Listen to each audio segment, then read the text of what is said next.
چھوٹے جوانوں اپنے بڑوں کو دیکھا، 4 دن باپ کی قبر پہ جائیں گے، 4 دن پھول ڈال کے آئیں گے، 4 دن پانی کا چھڑکاؤ کر کے آئیں گے، مہینہ گزرنے کے بعد قبرستان کا لوگ راستہ ہی بھول جاتے ہیں، کوئی نہیں پھیرا مارتا۔ تیری میری اوقات بھی وہی ہو جائے گی جو پہلے شہر خاموشہ میں پڑے ہیں۔ رب اکبر کی قسم ہے، جس گھر کو تو بنا کے گیا، جس دکان کو تو بنا کے گیا، جس مکان کو تو بنا کے گیا، جس فیکٹری کو تو بنا کے گیا، اللہ کی قسم تیرے جانے کے بعد سگی اولاد اس دکان سے 10 روپے دیتے، پتہ نہیں اللہ کے نام پر تیرے ثواب کے لیے 10 روپے کا نوٹ دیتے کتنے منہ بنائے گی۔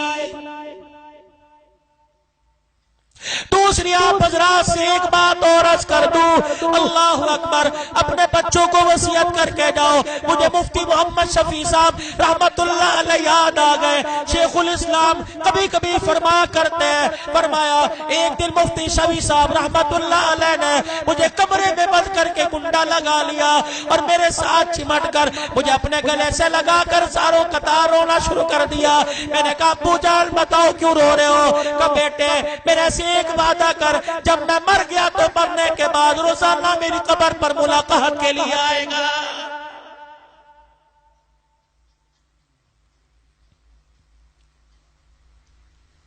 تم نے دیکھا ہوگا قبرستان میں تدفین ہونے کے بعد، دفنانے کے بعد ایک درخت سے ایک ٹہنی ہری سی توڑ کے لا کے قبر پہ لگا دیتے ہیں۔ یار یہ ٹہنی کیوں لگائی؟ اگر اس کے پتے ہرے رہے، یہ پتے اللہ کی تسبیح کرتے رہیں گے، قبر والے کو سکون پہنچے گا۔ اگر پتے تسبیح کرے قبر والے کو سکون پہنچتا ہے۔ اگر مرنے والے کی اولاد قرآن پڑھتی رہے گی تو مرنے والے کو سکون نہیں پہنچے گا بھائیو۔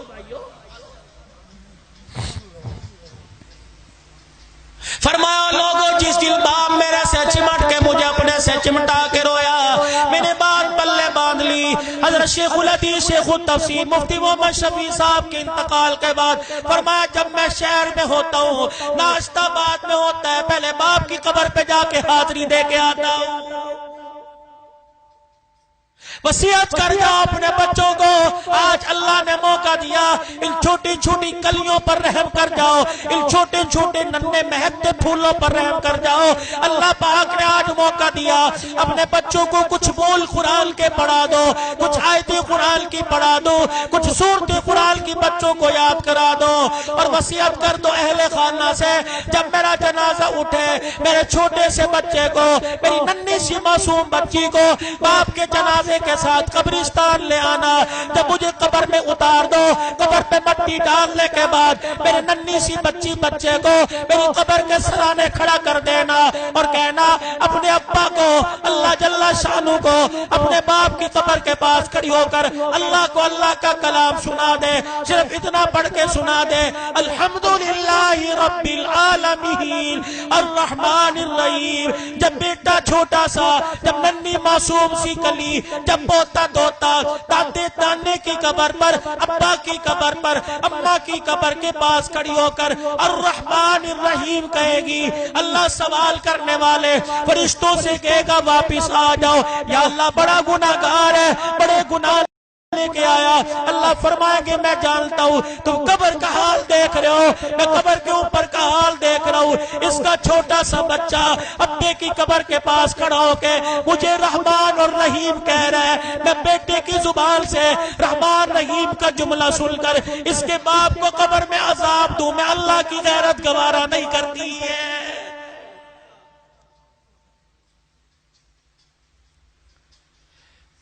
کب میرے عزیزوں سو کے اٹھیں گے؟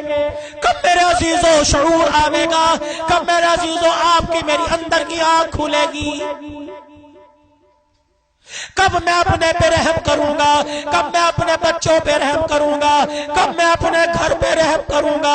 اللہ اکبر، خدا کے واسطے اپنے بچوں پہ رحم کرو۔ جام پور والوں آج سے 40 سال پیچھے چلے جاؤ، قرآن پڑھنے کے لیے کہاں جانا پڑتا تھا؟ حدیث پڑھنے کے لیے ملتان جانا پڑتا تھا، کہاں کا دھکے کھانے پڑتے تھے۔ اب تو میرے عزیزوں صرف ناف سے لے کر بخاری تک پڑھائی جا رہی ہے، قرآن کی الف ب سے لے کر والناس نماز تک تمہارے شہر میں پڑھایا جا رہا ہے. گلی گلی میں مدرسہ کھل گیا, بازار بازار میں مدرسہ کھل گیا, محلے محلے میں مدرسہ کھل گیا, ہر مکان کے ساتھ دوسرا مدرسہ ہے. او لوگوں, قرآن چل کے تمہارے دروازے پر آ گیا, اب بھی اپنے سینے کو قرآن کی ریل نہیں بناؤ گے تو کب بناؤ گے؟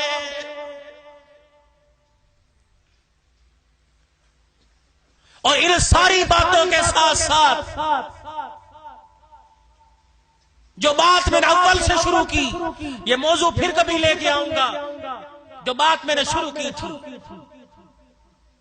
کہ اللہ نے اس امت کو خیر امت کیوں بنایا.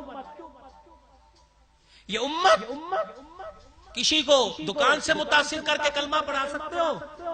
ہماری تجارت ایسی ہے کہ کسی کو تجارت سے متاثر کر کے کلمہ پڑھا دیں.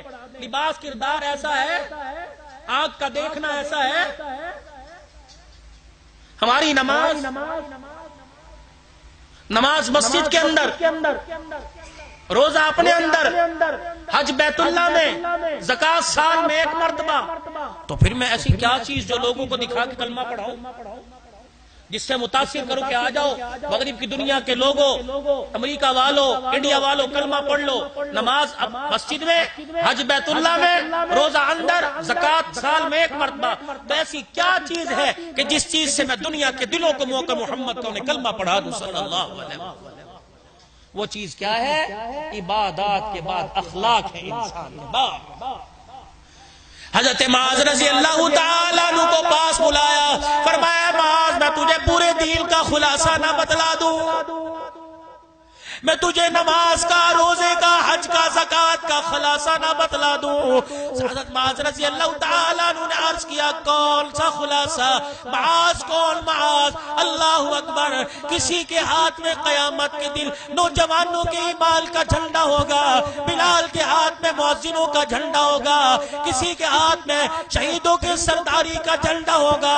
حضرت معاذ بن جبل کے ہاتھ میں قیامت کے دن علماء کی سرداری کا جھنڈا ہوگا. اے معاذ, میں تجھے دین کا خلاصہ نہ بتلا دوں؟ میں تجھے قرآن کی تفسیر نہ بتلا دوں؟ میں تجھے 30 پاروں کا نچوڑ نہ بتلا دوں؟ حضرت معاذ رضی اللہ تعالیٰ عنہ عرض کرنے لگے جی یا رسول اللہ.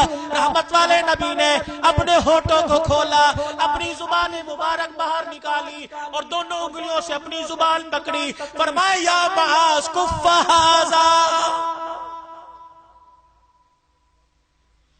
یا معاذ کف ھذا, اپنی زبان کو قابو میں رکھنا. حضرت معاذ کرنے لگے کملی والے, اللہ اکبر, زبان کا قابو میں کیا رکھنا؟ فرمایا اپنی زبان سے کڑوا بول نہ بول دینا. اگر تیری زبان سے کڑوا بول نکل گیا تو اللہ کا عرش ہل جائے گا.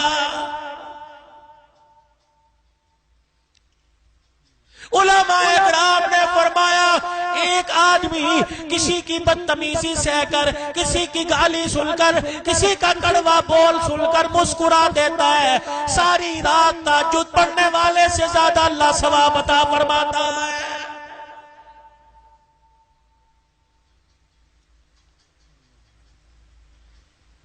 عرض کی کملی والے, یہ زبان کیا قیامت کے دن پکڑوائے گی؟ نبوت کی آنکھوں میں آنسو آ گئے.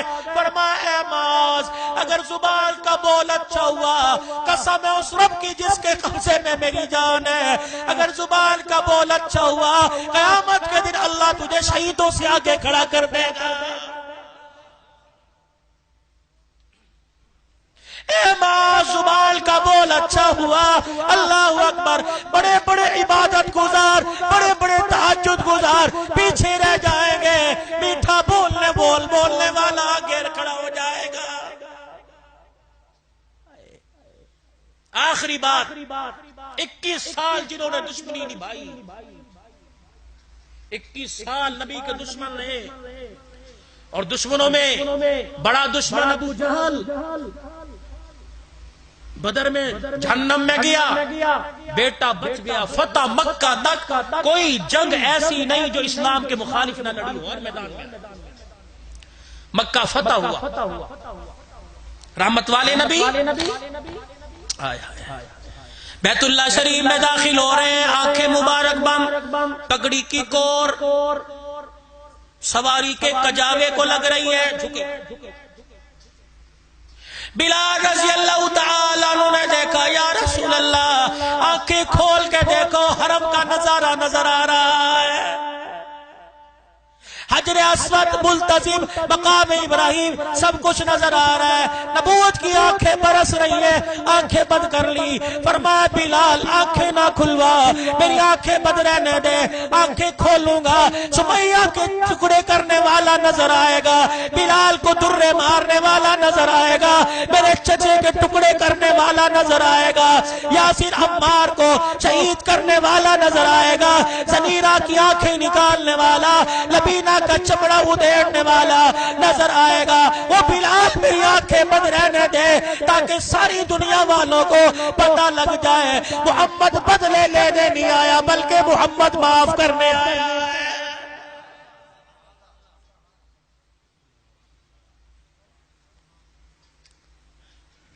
دونوں ہاتھ بیت اللہ کے دروازے پر، اوے مکے کے کافروں، 21 سال تک تم نے میرا پیچھا نہ چھوڑا،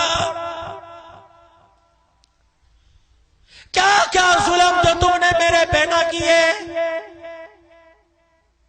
میری بیٹی کے منہ پہ تماچا مارا، میری بچیوں کو تم نے جن کی ہاں ہو چکی تھی رشتوں کا انکار کروا دیا، 3 سال مجھے جیل میں بند رکھا، میرے ابو بکر کو تم نے مارا، میرے عثمان کو تم نے مارا، میرے بلال کو تم نے مارا، میرے عبداللہ بن مسعود کو تھپڑ مار کے گال کا پردہ پھاڑ دیا، میرے سلیمان کو مارا، میرے مقداد کو مارا، میرے یاروں کو تم نے کیا کیا نہ ستایا، میری بچیوں کو 5 دن کے رکھا، مجھے دھکے دے دے کے نکال دیا گیا، میرے راستے میں کانٹے برس پہ چھائے، میرے پہ کوڑا پھینکا گیا، مجھے مجنون کاہل کہا گیا، مجھے سائر کہا گیا، میں ساری تکلیفیں برداشت کرتا رہا، مکے میں آیا، حبشے میں گیا، تم وہاں پہنچ گئے، مدینے میں آیا، تم نے وہاں میرا پیچھا نہ چھوڑا، ہر میدان میں لڑنے کے لیے میرے ساتھ آ گئے، نبوت کے آنسو حضور کے رخسار پر ہے، روتے فرمایا اور مکے کے کافروں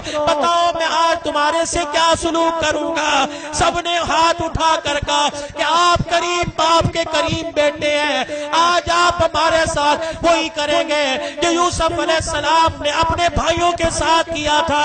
نبوت کی آنکھوں میں آنسو آ گئے، مسکرا کر فرمایا لا تثریب علیکم اليوم، آج لوگوں کسی پر ظلم نہیں کیا جاوے گا، کسی پر زیادتی نہیں کی جائے گی، تم نے پتھر مارے، تم نے گالیاں دی، تم نے مجھے مذمم کہا، تم نے مجھے راعنا کہا، تم نے مجھے سائر کاہل کہا، اور لوگوں تم نے میرے ساتھ بے وفائی کی، آج عبداللہ کا بیٹا آمنہ کی گود میں کھیلنے والا، آج فاطمہ کا ابا، حسین کا نانا بیت اللہ میں کھڑے ہو کر اعلان کر رہا ہے او مکے کے کافروں، میں نے ساروں کے ظلم کو آج حرم کعبہ میں کھڑے ہو کے معاف کر دیا ہے۔ نتیجہ کیا نکلا؟ جنہوں نے 21 سال تک کلمہ نہیں پڑھا تھا انہوں نے بھی کلمہ پڑھا۔ اکرمہ ابو جہل کا بیٹا یمن کی طرف بیڑے میں بیٹھ گیا، جا رہا ہے، بیوی آئی ام حکیم، یا رسول اللہ شوہر ڈر کے بھاگ رہا ہے، اگر زبان تیری ہل جائے، ایک پیار بھلا جملہ نکل جائے کہ اسے معاف کر دیا تو وہ بھی کلمہ پڑھ کے جنت میں چلا جائے گا۔ ہائے جب یہ سنا ہچکیوں کے ساتھ رونا شروع کر دیا۔ صحابہ کہ کس کی سفارش کر رہی ہے؟ جس کے دسترخوان پہ روٹی بعد میں آتی تھی، میری مخالفت پہلے آیا کرتی تھی۔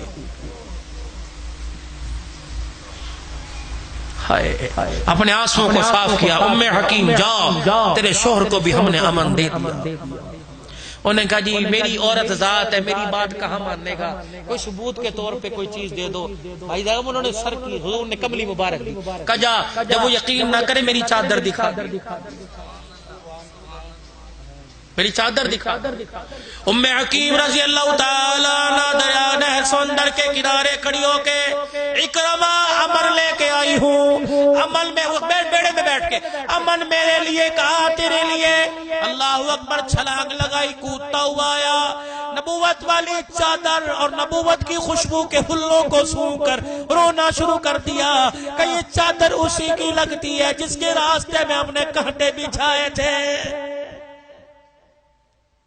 کبھی یہ چادر اکرما کے لیے جا رہی ہے, کبھی یہ چادر حاتم طائی کی بیٹی کے سر پہ آ رہی ہے. صحابہ کرام جب حاتم طائی کی بیٹی کو چھوڑنے کے لیے اللہ اکبر عدی بن حاتم کے پاس گئے, حاتم طائی کی بیٹی اللہ اکبر گرفتار ہو کے حضور کے پاس آ گئی. آپ نے فرمایا تو میری بیٹی بن جا, کلمہ پڑھ لے, تجھے فاطمہ کے گھر میں رکھوں گا. فاطمہ تجھے بہن کہے گی, محمد تجھے بیٹی کہنے لگ جائے گا. انہوں نے کہا نہیں, میرے ابے کے گھر مجھے بھیج, میں اپنے بھائی کے واپس جانا ہے. دوسرے دن تیسرے دن حضور نے فرمایا میری بیٹی بن, آج کے بعد باپ کا نام میں تجھے دیتا ہوں, اپنے گھر میں رکھوں گا, اہل بیت میں رکھوں گا. انہوں نے کہا نہیں. آپ نے کیا کہا, سر قلم کر دو. آپ نے فرمایا اس کا ریزر لے کے ٹنڈ کر دو, کالا منہ کر کے جوتیاں پہنا کے گلے میں پھراؤ, جب اچھی طرح لتر پولا کر لو تب کو جا تجھے معاف کر دیا, یہ معافی ہے. نہیں, خدا کو وہ چیز پسند ہے کہ دیتے ہوئے تیرا کلیجہ چر جائے, تجھے دیتے پتہ لگے اسے لیتے پتہ لگے. یہ کیا, چور کو چوری کی سزا دے کے جاتے نو معاف, ادھر کروڑوں کا نقصان ہو, ادھر بس کڑوا گھوٹ بھرے اور کہ اللہ بس تو راضی ہو, چل میاں اللہ مجھے کچھ اور دے. یہ اجر ہے, لن تنالوا البر حتی تنفقوا مما تحبون. پڑوس کی تفسیر یہ ہے. انہوں نے کہا میں نے واپس جانا ہے, حضور میں صحابہ چھوڑ کے چلو. جب صحابہ اکرام کافر کی بیٹی کو چھوڑنے جا رہے, حضرت فسانہ کو چھوڑنے جا رہے تھے, رحمت والے نبی نے ارشاد فرمایا میرے صحابہ ذرا سن کے جاؤ کہ جی کافر کی بیٹی ہے, دہال کرنا, چہرہ تو دور کی بات ہے, تم نے اس کے جوتے کا رنگ بھی نہیں دیکھنا. اگر تمہاری اس کی جوتے پہ نظر پڑ گئی تو میری نبوت والی پگڑی پہ دھبا آ جائے گا. ایسا یہی تو بھریا روڈ سے جہاں پور کے اندر رونا لے کے آ گیا. اور لوگوں تم فنکاروں کو آئیڈیل بناتے ہو, تم اداکاروں کو آئیڈیل بناتے ہو, فنکاروں کو آئیڈیل نہ بناؤ, محمد کے یاروں کو آئیڈیل بناؤ. سب کو صلی اللہ ہو. اب صحابہ جا رہے ہیں, حضرت فسانہ کو اس کی بستی میں چھوڑا. عدی بن حاتم نے دیکھا, منہ میں انگلیاں دے کے چبانے لگا, کہنا کن کے ساتھ آئی ہے, ہمارے مخالفوں کے ساتھ, لٹ گئی ہوگی. انہوں نے کہا خبردار, ان کے بارے میں کوئی بات نہ کرنا, میں نہیں دیکھوں گی, تو میرا بھائی ہے, اگر یاران محمد کو تو نے کچھ کہا میں تیری زبان. انہوں نے کہا 4 دن میں بدل گئی, خیر تو ہے.